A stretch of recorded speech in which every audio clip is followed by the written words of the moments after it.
Thank you, Mr. Speaker. I'm very sorry that the sequencing that we chose was not to your satisfaction. I was... Order. That is totally not acceptable. No. Who do you think you're speaking to, Secretary of State? I think we need to understand each other. I am the defender of this House and these benches on both sides. I am not going to be spoken to by a Secretary of State who is absolutely not accepting my ruling. Take it with good grace and accept it that members should hear it first, not a WMS or what you decide.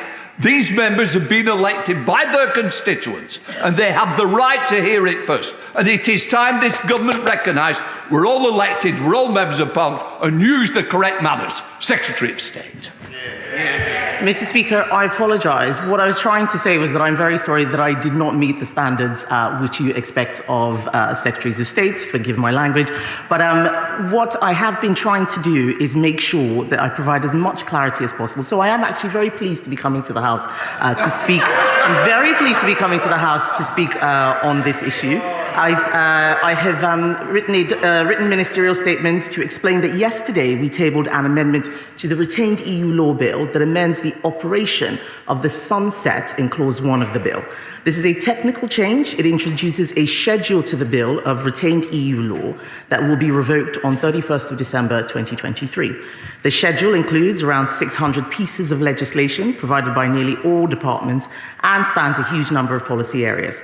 This is in response to concerns raised in this House and will provide the legal clarity and certainty that has been called for.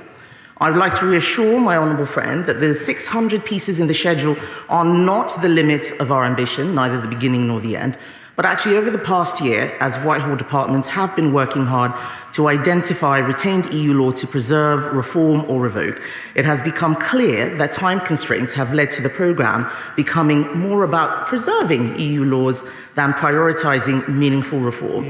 That is why we are proposing a new approach. And Mr. Speaker, had I known the intense excitement that the House would have had about this issue, I would have come running, running to make sure that these technical details could be investigated by all and sundry.